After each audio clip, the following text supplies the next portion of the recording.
Magandang araw mga bata! Para sa ating unang araw, pagbibigay ng posibleng wakas ng kwentong bayan. Tayo ay magbasa. Ako. Pumapasok ako sa paaralan. Ikaw. Ikaw ay aking kaibigan. Siya. Siya ang aming guro. Kami. Kami ay magbabasa ng libro. Tayo. Sasali tayo sa paligsahan ng sayaw. Dito. Dito sa paaralan ay masaya ako. Doon. Doon sa aming silid-aralan ay marami akong kaibigan. Lahat. Sa paaralan, lahat kami ay nagbibigayan. Tingnan ang larawan. Ano ang ginagawa niya? Anong kwento ang kanyang pinagmulan? Si Juan tamad. Si Juan ay kilala sa kanilang bayan bilang isang tamad na binata. Isang araw, inutusan siya ng kanyang ina na pupunta sa bukid upang mag-ani ng prutas. Pagdating niya roon, nakita niya ang puno ng bayabas na hitik sa bunga. Sa halip na umakyat at pitasin ang mga prutas, humiga si Juan sa ilalim ng puno at sinabi, "Hihintayin ko na lamang na malaglag ang mga bayabas para hindi na ako mahirapan." Habang naghihintay, nakatulog si Juan. Dumaan ang ilang oras at nang siya'y magising, wala na siyang nakuhang prutas dahil kinuha na ito ng ibang tao. Sino ang pangunahing tauhan sa kwento? Ano ang inutos kay Juan ng kanyang ina? Ano ang ginawa ni Juan sa halip na umakyat at mamitas ng bayabas? Anong katangian ang ipinakita ni Juan sa kwento? Ano ang nangyari sa dulo ng kwento? Kung kayo ang magsusulat, ano kaya ang posibleng ibang wakas nito? Ang bawat kwentong ating nababasa ay may mga wakas. Maaari itong masaya o malungkot na wakas. Paano magbigay ng posibleng wakas ng kwento? Unawain muna ang kwento. Basahin o pakinggan ang buong kwento. Alamin kung sino ang mga tauhan, saan naganap at ano ang nangyari. Pag-isipan ang huling pangyayari. Ano na ang sitwasyon ng mga tauhan bago matapos ang kwento?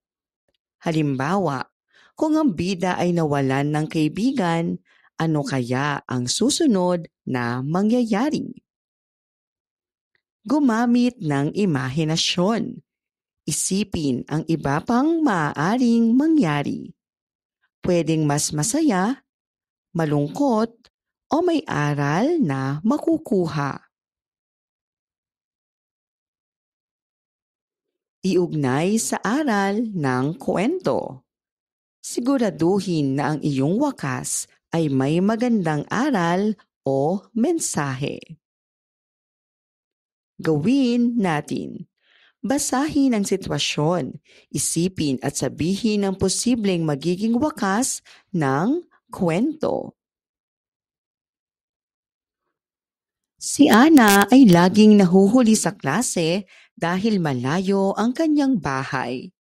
Ngayon, dumating siya sa paaralan at nakita niyang nagsisimula na ang klase. Ano ang posibleng wakas? Si Lito ay nakakita ng pitaka sa labas ng paaralan. Walang tao sa paligid. Ano ang posibleng wakas? Habang naglalaro si Maria at ang kanyang mga kaibigan, biglang umulan ng malakas. Ano ang posibleng wakas? Si Ben ay may dalang baon na tinapay. May nakita siyang kaklaseng walang pagkain sa oras ng tanghalian. Ano ang posibleng wakas? Si Leia ay nag-aral ng mabuti para sa pagsusulit. Kinabukasan, dumating na ang araw ng kanilang test. Ano ang posibleng wakas? Laging tandaan, ang kwento ay maaaring matapos sa iba't ibang paraan. Ang mabuting wakas ay dapat may aral o mensahe para sa mga mambabasa. Ang posibleng wakas ay ang sariling naiisip na pagtatapos batay sa mga pangyayari sa kwento. Ikalawang araw, payak na pangungusap na paturol o pasalaysay. Tayo ay magbasa. Ako. Ako ay masayang pumapasok sa paaralan. Ikaw. Ikaw ay mabait na kaklase. Siya. Siya ay masipag mag-aral. Tayo. Tayo ay maglilinis ng silid-aralan. Guro.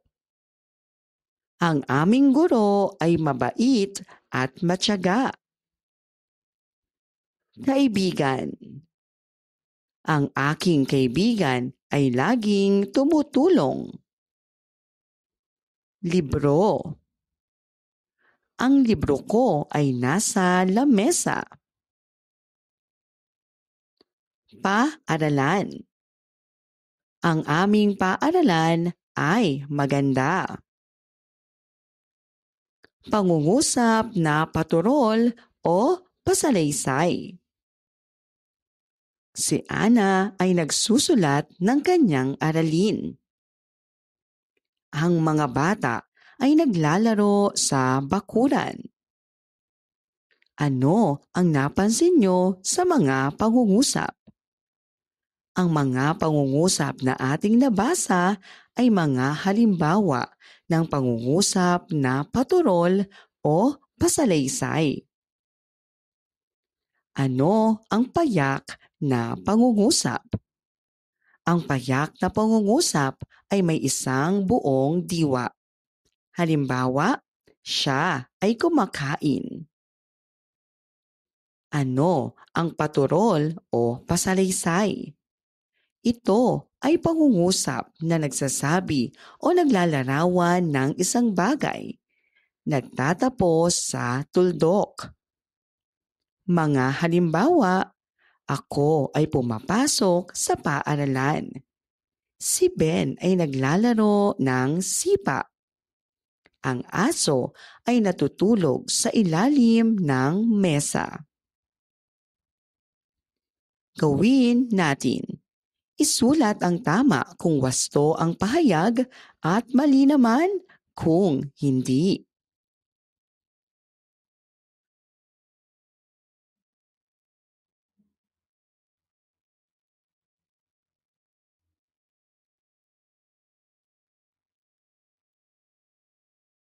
Gawin natin. Basahin at isulat ng maayos sa cursive writing ang sumusunod na mga pangungusap.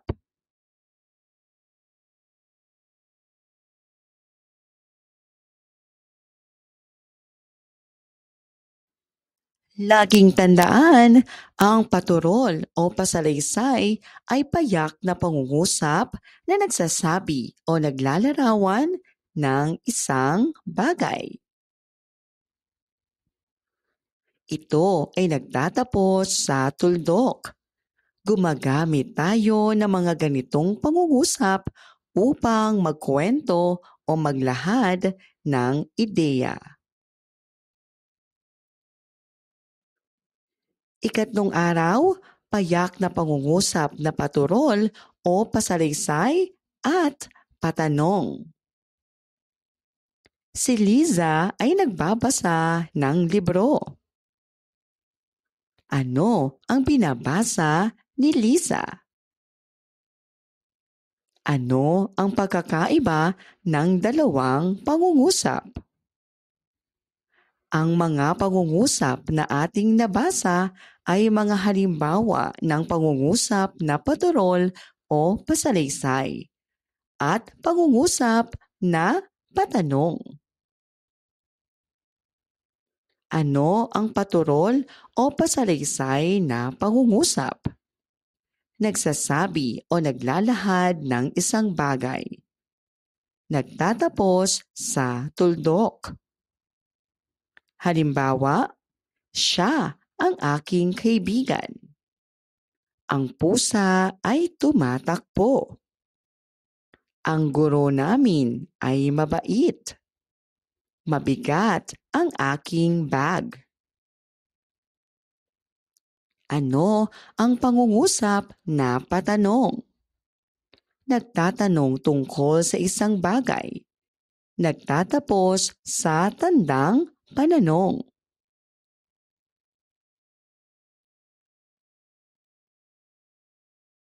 Halimbawa, ano ang pangalan mo? Saan ka nakatira? Sino ang iyong matalik na kaibigan? Kailan ang iyong kaarawan? Gawin natin. Isulat ang tama kung wasto ang pahayag at mali naman kung hindi.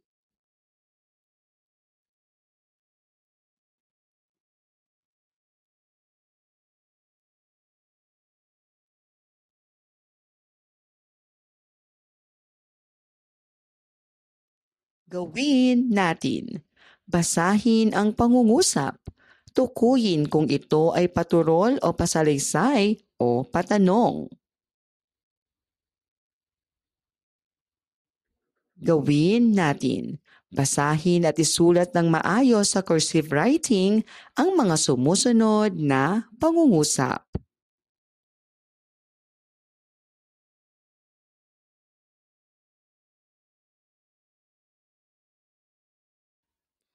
Ikaapat na araw.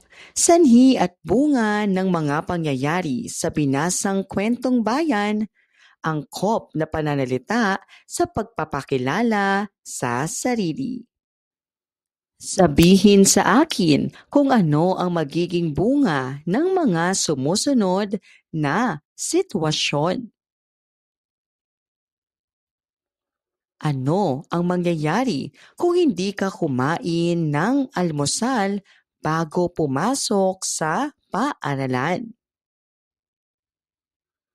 Kung ikaw ay mag-aaral ng mabuti at makikinig sa guro, ano ang mangyayari? Kapag ikaw ay nagsinungaling, ano ang maaaring mangyari?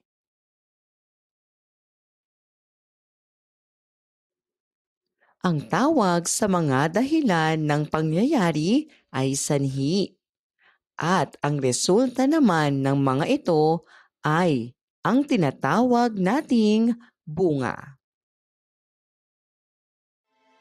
Ang alamat ng pinya.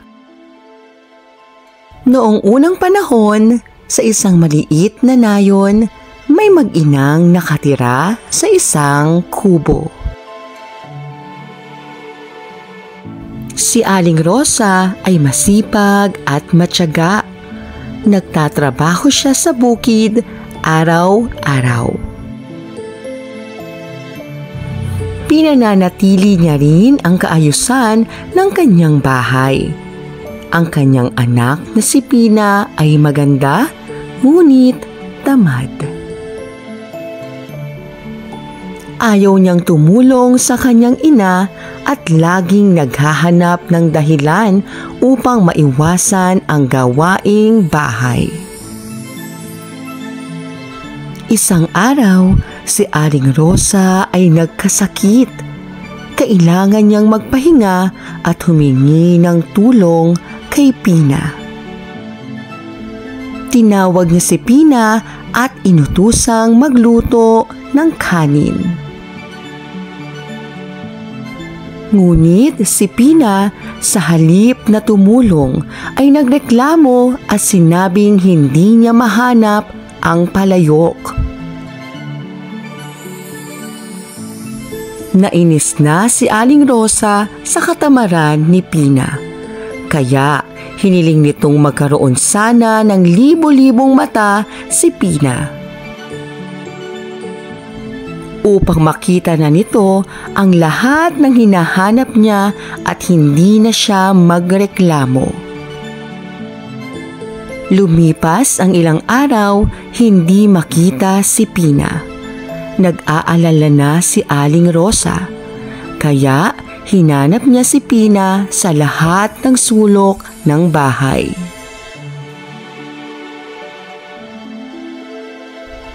Ngunit hindi niya makita si Pina. Lubos siyang nalungkot at labis ang kanyang pag-aalala. Isang araw, habang si Aling Rosa ay nasa hardin, napansin niya ang isang kakaibang halamang tumubo. Mayroon itong prutas na nababalot ng maliliit na mata sa buong paligid. Nang hawakan niya ang prutas, naalala niya ang kanyang sinabi kay Pina. Ang prutas na ito ay tila may libo-libong mata tulad ng sinabi niya sa kanyang anak. Tinawag niyang Pinya ang prutas mula sa pangalan ng kanyang anak na si Pina bilang pag-alala sa kanyang anak at ang aral na dulot ng kanilang karanasan. Ano ang katangian ni Pina? Ano ang aral na natutuhan mo sa alamat? Sanhi, madalas utusan si Pina ng kanyang ina. Bunga, hindi sumusunod si Pina. Sanhi, nagkasakit ang nanay ni Pina.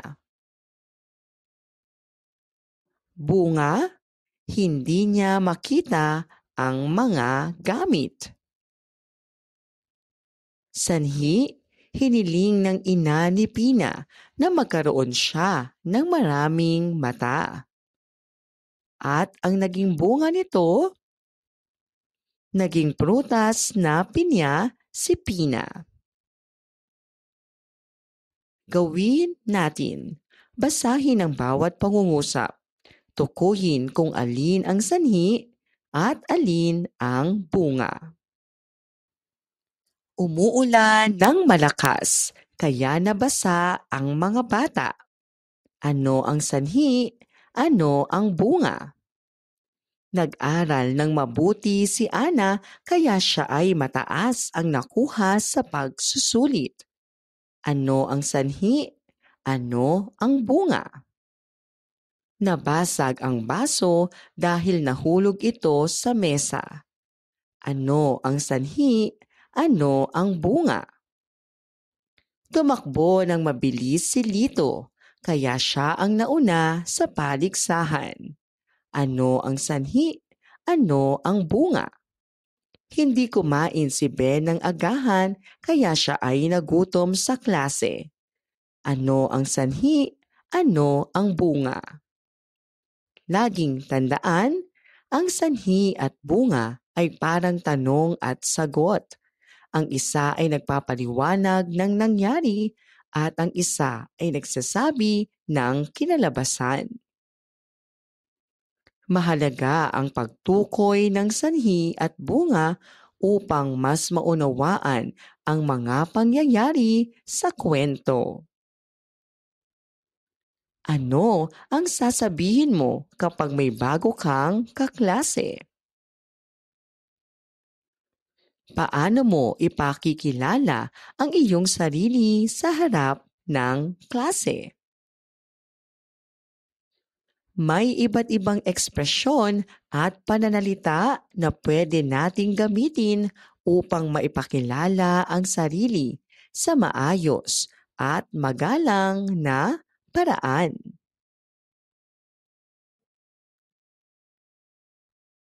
Mga halimbawa ng ekspresyon sa pagpapakilala ng sarili.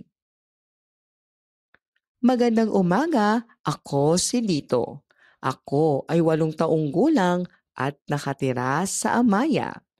Mahilig akong magbasa at maglaro ng piko. Ako ay masayang maging kaklase ninyo. Mga angkop na pananalita. Gumamit ng magagalang na panimula. Magandang umaga, magandang araw. Gumamit ng malinaw na salita gaya ng ako, si. Maaaring magdagdag ng simpleng impormasyon tungkol sa sarili, edad, hilig, at lugar na tinitirhan. Gawin natin. Punuin ang pangungusap gamit ang sariling sagot.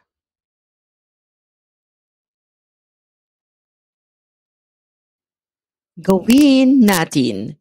Ang bawat isa ay magpapakilala sa isa't isa gamit ang angkop na pananalita. Laging tandaan, sa pagpapakilala ng sarili, dapat gumapit ng magagalang na pagbati at malinaw na pananalita. Mahalaga ang paggamit ng angkop na salita upang mas maintindihan tayo ng ating kinakausap. Maraming salamat po sa inyong panonood at pakikinig. Hanggang sa muling pag-aaral ng asignaturang Filipino. Paalam!